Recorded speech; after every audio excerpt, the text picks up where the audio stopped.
Devotional SR channel पर आपका सबका स्वागत है। आज हम सुनेंगे श्रीमद् भगवद गीता का अध्याय 4 ज्ञान कर्म संन्यास योग। इसमें श्री कृष्ण द्वारा अर्जुन को आध्यात्मिक ज्ञान कर्म और संन्यास के बीच संबंध समझाया गया है। इस अध्याय में धर्म की हानि और अधर्म की वृद्धि होने पर भगवान के पृथ्वी पर अवतरण की बात कही गई है। अध्याय यह भी सिखाता है कि निष्काम भाव से कर्म करने और गुरु की सेवा और श्रद्धा से ज्ञान प्राप्त करने का क्या महत्व है। इस अध्याय में ज्ञान की उत्पत्ति कृष्ण बताते हैं कि यह ज्ञान उन्होंने करोड़ों वर्षों पहले सूर्यदेव को दिया था, जो समय के साथ लुप्त हो गया था। गुरु का महत्व बताते हैं कि किसी भी व्यक्ति को परम ज्ञान प्राप्त करने के लिए एक तत्वदर्शी गुरु की शरण में जाना चाहिए और उनकी सेवा करके प्रश्न पूछना चाहिए। कर्म और ज्ञान का संबंध। कर्म करते समय ब्रह्म का चिंतन करें और इच्छा और अपेक्षा से मुक्त होकर कर्म करें। संदेह का निवास।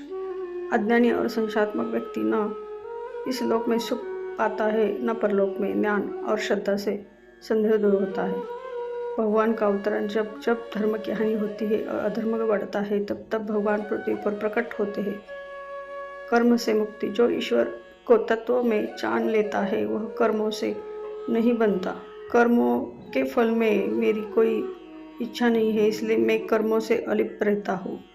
इस अध्याय में द्रव्य यज्ञ, तपो यज्ञ, योग यज्ञ, स्वाध्याय, ज्ञान यज्ञ जैसे विभिन्न प्रकारों के यज्ञों का भी वर्णन किया गया है।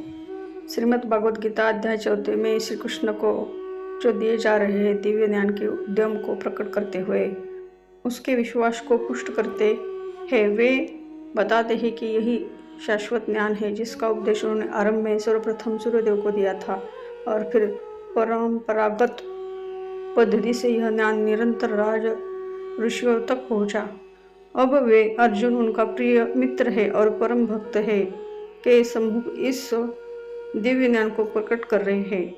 तब अर्जुन प्रश्न करता है कि वे श्री कृष्ण जो वर्तमान में उनके सम्मुख खड़े हैं, वे इस ज्ञान का उपदेश युगों पूर्व सूर्यदेव को कैसे दे सके। इसके प्रत्युत्तर में श्री कृष्ण अपने अवतारों का रहस्य प्रकट करते हैं।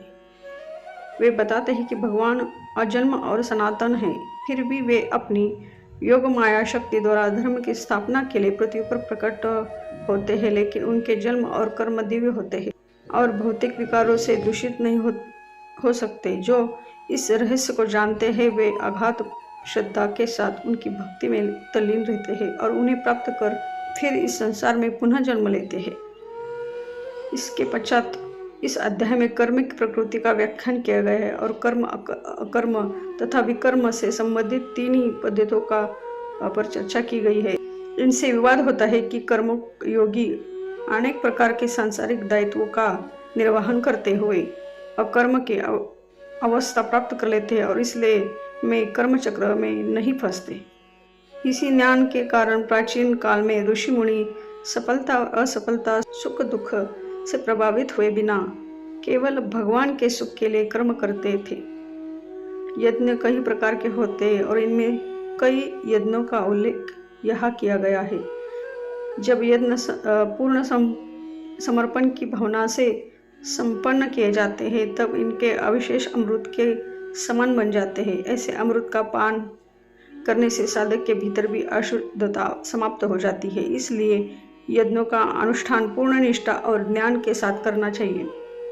ज्ञान रूपी नौका की सहायता से महापापी भी संसार रूपी कष्टों से सागर को सरलता से पार कर लेता है। ऐसा दिव्य ज्ञान वास्तविक आध्यात्मिक गुरु से प्राप्त करना चाहिए जो परम सत्य और जान चुके हो। श्री कृष्ण गुरु के रूप में अर्जुन से कहते हैं कि ज्ञान की गड़ंग से अपने हृदय में उत्पन्न हुए संदेह को काट दो, उठो और युद्ध लड़ने के अपने कर्तव्य का पालन करो। पहले श्लोक में भगवान कहते हैं, परम भगवान श्री कृष्ण ने कहा है, मेरे इस शाश्वत ज्ञान योग का उपदेश सूर्यदेव विवस्वान को दिया और विवस्वान ने मनु और फिर इसके बाद मनु ने इसका उपदेश इक्ष्वाकु को दिया। दूसरे श्लोक में कहते हैं, हे शत्रुओं के दमन करता, इस प्रकार राज ऋषियों के गुरु परंपरा पद्धति द्वारा ज्ञान योग की विद्या प्राप्त की, किंतु अनंत युगों के साथ वह विज्ञान संसार में लुप्त हो गया। तीसरा श्लोक। उसी प्राचीन गृह योग ज्ञान को आज मैं तुम्हारे सम्मुख प्रकट कर रहा हूँ, क्योंकि तुम मेरे मित्र एवं मेरे भक्त हो, इसलिए तुम इस दिव्य ज्ञान को समझ सकते हो। चौथा श्लोक। अर्जुन ने कहा, आपका जन्म विश्वासवन के बहुत बाद हुआ, तब मैं फिर यह कैसे मान लूं कि प्रारंभ में आपने उन्हें इस ज्ञान का उपदेश दिया था। तुम्हारे और मेरे अनंत जन्म हो चुके हैं, विष्णु के पश्चात तुम मेरे। श्लोक 5। तुम्हारे और मेरे अनंत जन्म हो चुके हैं, किंतु हे तुम उन्हें भूल चुके हो, जबकि मुझे उन सब का स्मरण है। श्लोक 6। यद्यपि मैं अजन्म और समस्त जीवों का स्वामी और अविनाशी हूँ, तथापि मैं इस संसार में अपने दिव्य शक्ति योग माया द्वारा प्रकट होता हूँ। श्लोक 7।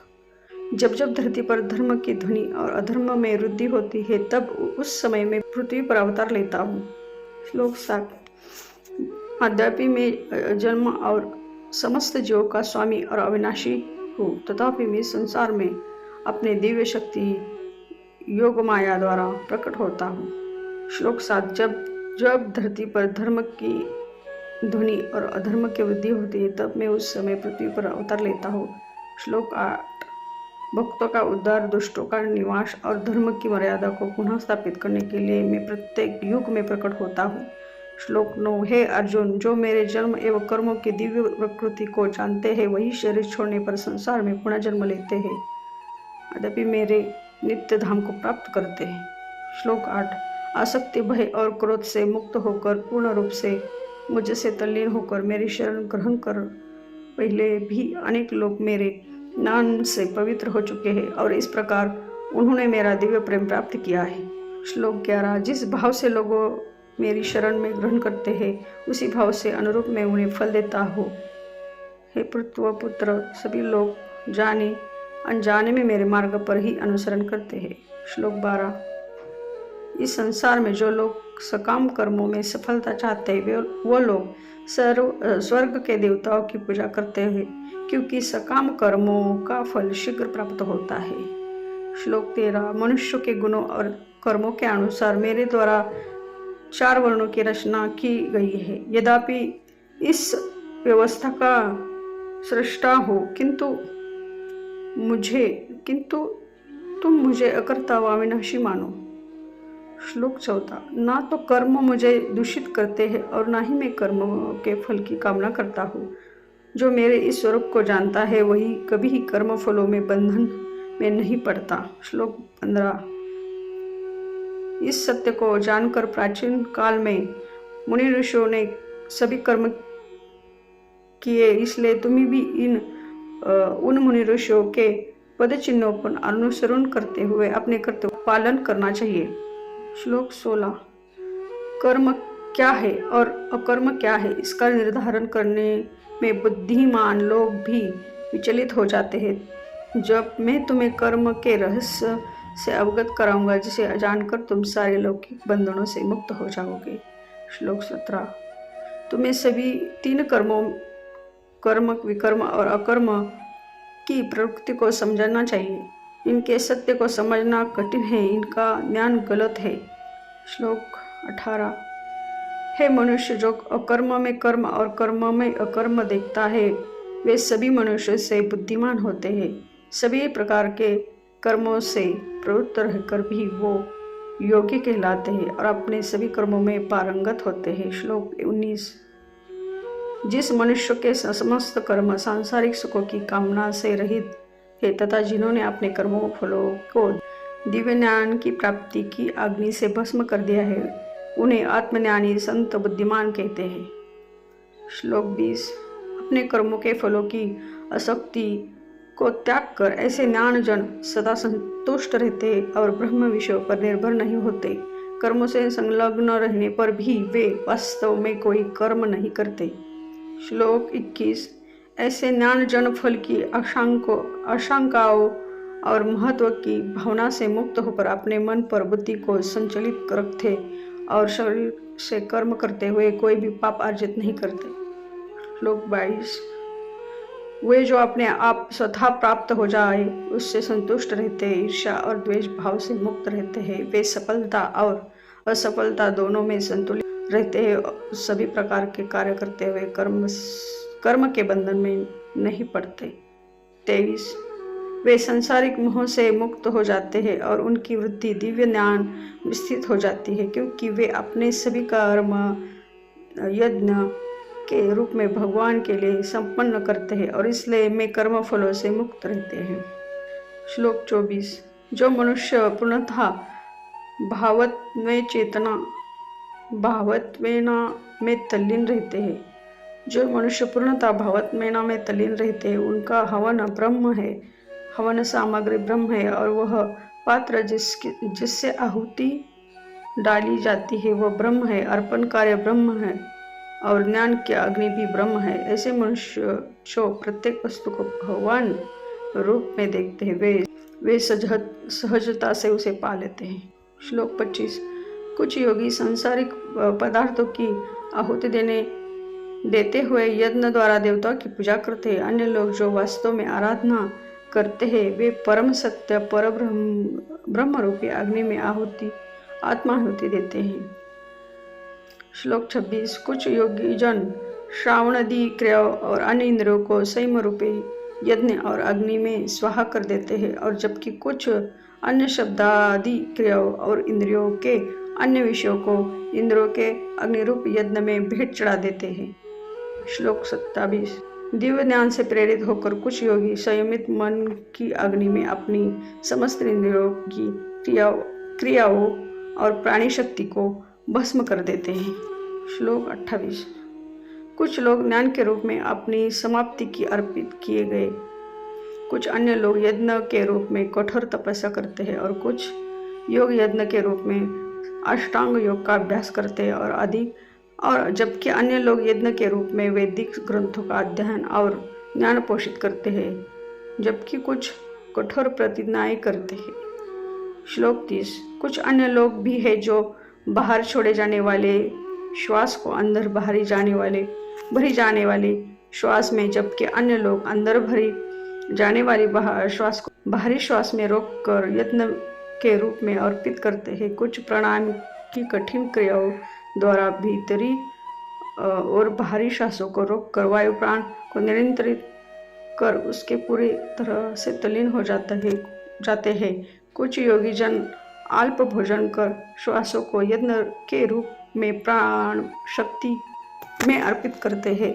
सब प्रकार के यज्ञों का संपन्न करने के परिणाम स्वरूप साधक स्वयं को शुद्ध करते हैं।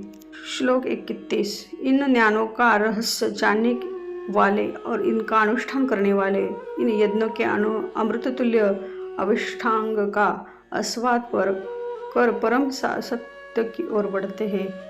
हे कुरुश्रेष्ठ, जो लोग यज्ञ नहीं करते वे न तो इस संसार में और न ही अगले जन्म में सुखी रह सकते हैं। श्लोक 32। विभिन्न प्रकार के इन सभी यज्ञों का वर्णन वेदों में किया गया है और उन्होंने भी विभिन्न कर्मों की उत्पत्ति का रूप मानो यह यज्ञ तुम्हें माया के बंधन से मुक्त करेगा। श्लोक 33। हे शत्रु के दमन करता ज्ञान युक्त होकर किया गया यज्ञ किसी प्रकार के भौतिक द्रव्य यज्ञ से श्रेष्ठ है। हे पार्थ, अतः सभी यज्ञों की परिणति दिव्य ज्ञान में होती है। श्लोक 34। आध्यात्मिक गुरु के पास जाकर सत्य को जाने, विनम्र होकर उससे ज्ञान प्राप्त करने से जिज्ञासा प्रकट करते हुए ज्ञान प्राप्त करो और उसकी सेवा करो। ऐसा सिद्ध संत तुम्हें दिव्य ज्ञान प्राप्त कर सकता है, क्योंकि वह परमात्मा सत्य की अनुभूति कर चुका होता है। श्लोक 35। इस मार्ग का अनुसरण कर और गुरु से ज्ञान को प्राप्त करने पर ही हे अर्जुन तुम कभी मोह में नहीं पड़ोगे, क्योंकि इस ज्ञान के प्रकाश में तुम यह देख सकोगे कि सभी जीव परमात्मा में अंश और वे सब मुझ में स्थित है। श्लोक 36।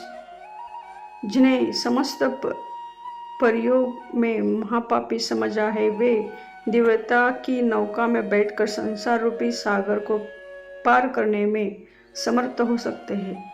श्लोक 37। जिस प्रकार प्रज्वलित अग्नि लकड़ी को स्वाहा कर देती है, उसी प्रकार हे अर्जुन ज्ञान रूपी अग्नि भौतिक कर्मों के प्राप्त होने वाले समस्त फलों को भस्म कर देती है। श्लोक 38।